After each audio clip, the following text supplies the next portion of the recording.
ማንቸስተር ዩናይትድ የፕሪሲዝን የመጀመሪያ ጨዋታውን በሬክሰም 1-0 በሆነ ውጤት በመሸነፍ ጀምሯል። በጣም ዲስአፖይንትድ የሚያደርግ ሪዛልት እንዲሁም ደግሞ ፐርፎርማንስ ነው። ምንም እንኳን በፕሪሲዝን ጨዋታዎች ላይ ማንቸስተር ዩናይትድ ከዚህ በፊት ከ5 የፕሪሲዝን ጨዋታዎች 5ቱን አሸንፈው በፕሪሚየር ሊግ በመጀመሪያ 2 ጨዋታዎች ሲሸነፉ አይቻለው በቴንሃግ ስር። እንዲሁም ደግሞ ከዚህ በፊት በነ ቫን ሃል በነ ሞሪኖ ጊዜ እነ ማድሪድን አሸንፈን በፕሪሚየር ሊግ የመጀመሪያ ጨዋታዎች ላይ ስትራግል ስናደርግ አይቻለሁ። ያም ቢሆን ግን በዚህ ጨዋታ ላይ ዲስአፖይንትድ አልሆንኩም ማለት አይቻልም። በተለይም ደግሞ ከቡድን ፐርፎርማንስ ይልቅ አይ ቲንክ በአንዳንድ ተጫዋቾች ፐርፎርማንስ በጣም ሾክ ሆኛለሁ፣ ዲስአፖይንትድ ሆኛለሁ። በመጀመሪያ አይ ቲንክ ዊ ሃቭ ቱ ቶክ አባውት ጆሹዋ ዘርክሲ። ኔክስት ሲዝን ማንቸስተር ዩናይትድ ይህንን ተጫዋች ይዞ ፕሪሚየር ሊጉ መጀመር የለበትም። አይኖ ብዙዎቻችን 3 ሚድፊልደር፣ ዊንገር፣ ስትራይከር ማስፈረም እንፈልጋለን። አንዱ ችግራችን አይ ቲንክ ማንቸስተር ዩናይትዶች ለማንቸስተር ዩናይትድ የማይመጥኑ ተጫዋቾችን የመሸጥ እንዲሁም ደግሞ ከክለቡ እንዲለቁ የማድረግ ችግራችን ነው። ዘርክሲ አይ ዶንት ቲንክ ለማንቸስተር ዩናይትድ የሚመጥን ተጫዋች አይደለም። ይህንን ያልኩትኝ በዛሬው ፐርፎርማንሱ ብቻ አይደለም። ላስት ሲዝን አይተነዋል። በካፕ ጨዋታዎች ላይ በፕሪሚየር ሊግ የመጨረሻ ጨዋታዎች ላይ ምን ያክል ስትራግል ሲያደርግ እንደነበረ።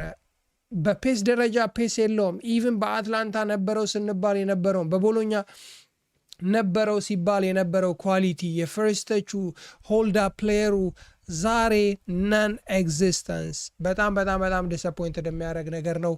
ከጆሹዋ ዘርክሲ በመጀመሪያው 45 ደቂቃ ያየ ነው። አይ ቲንክ ቀደም ብዬ እንዳልኩት በፕሪሲዝን ጨዋታዎች ላይ የተጫዋቾችን እንዲሁም ደግሞ በተለይም ደግሞ የቡድን ፐርፎርማንስን ጀጅ ማድረግ ይከብዳል። ማይክል ካሪክም በዚህ ጨዋታ ላይ ጀጅ አላደረገውም። ምን አይነት ፉትቦል ነው መጫወት የምትፈልገው?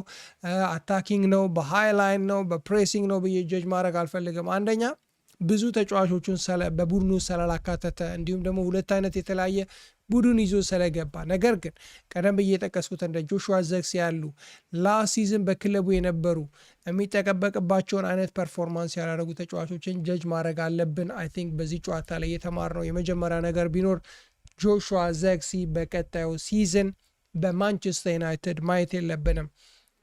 ኔጋቲቭን አውርቻለሁ፣ ወደ ፖዚቲቭ ልምጣ። አይ ቲንክ በዚህ ጨዋታ ላይ ብዙዎቻችን ደስተኛ ልንሆን የምንችልበትን ፐርፎርማንስ ያየ ነው።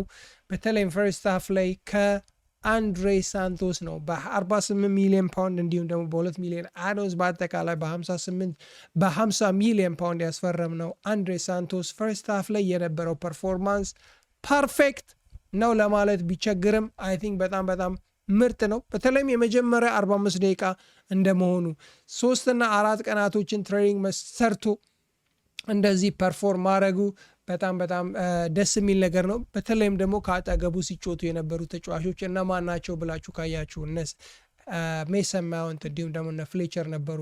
ያም ቢሆን ግን እንደምታዩት ቁጥሮቹ የሚገርሙ ነበሩ። የ93% የፓስ አኩሬሲ ነበረው።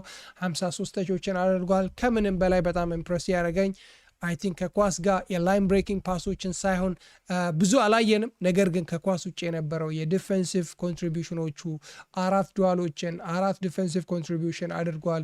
እንዲሁም በፓሶች ደረጃ እንደዚሁ ወደ 3 ወደ ፋይናል ተርድ ፓሶችን ማድረግ ችሏል። 2 የጉድሎችን ፈጥሯል።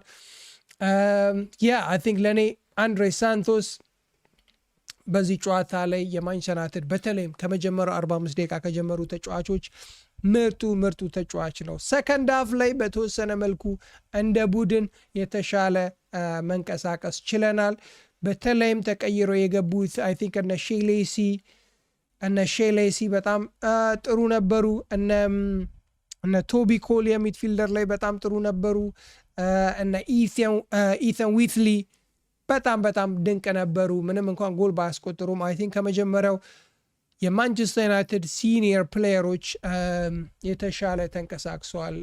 ቀደም ብዬ እንዳልኩት ብዙ መሻሻል ያለባቸው ነገሮች አሉ። ነገር ግን ከዚህ ጨዋታ ላይ ከተማርን አንድ የተማርነው ነገር የስኳድ ዴፕሳችን እንዲሁም ደግሞ የማንቸስተር ዩናይትድ ሲኒየር ተብዬ ተጫዋቾች ኔክስት ሲዝን በ4 እና በ5 ኮምፒቲሽኖች ላይ መጫወት የሚችሉ ተጫዋቾች አይደሉም።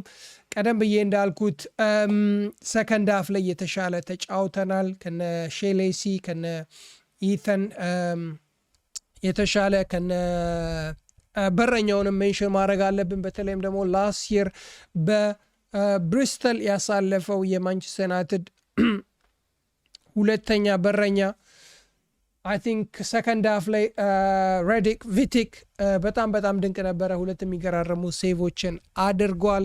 ሆፕፉሊ በቀጣይ ጨዋታዎች ላይ ከአንድሬ ሳንቶስም ሆነ ከሌሎች ተጫዋቾች የተሻሉ ነገሮችን እናያለን ብዬ አስባለሁ። ያ ዲስአፖይንትድ የሚያደርግ ሪዛልት ነበር። ነገር ግን መጽናኛ የሚሆነን አንደኛ የፕሪሲዝን ጨዋታዎችን ብዙም ተጫዋቾች ፊዚካሊ ፊት እንዲሆኑ አዳዲስ ፈራሚዎች ከቲምሜቶቻቸው ጋር በጨዋታ ደረጃ ምን አይነት ጨዋታዎችን ነው የሚጫወቱ ብሎ እንዲተዋወቁ ከማድረግ ባለፈ ይህን ያህል በውጤት ደረጃ ተሸነፍን ብለን እንቅልፋችንን የምናጣበት የፕሪሲዝን ጨዋታዎች ናቸው ብዬ አላስብም። በተለይም ደግሞ አብዛኛው የማንቸስተር ዩናይትድ ሲኒየር ተጫዋቾች በዓለም ዋንጫ ላይ የተሳተፉ ተጫዋቾች በቡድኑ ስላልተካተቱ፣ ያህም ቢሆን ግን ጆሹዋ ዘክሲ በቀጣይ ሲዝን የማንቸስተር ዩናይትድን ማሊያ ሳይሆን መልበስ ያለበት የቼልሲን ማሊያ ነው። ኤኒዌይስ ላይቭ ላይ አብራችሁኝ ስለነበራችሁ እጅግ አድርጌ አመሰግናለሁ። እንዲሁ በቀጣይ የሚደረጉ የፕሪሲዝን ጨዋታዎችን እንደዚሁ ላይቭ እገባለሁ። በያላችሁበት መልካም ቀን፣ መልካም ምሽት። ፒስ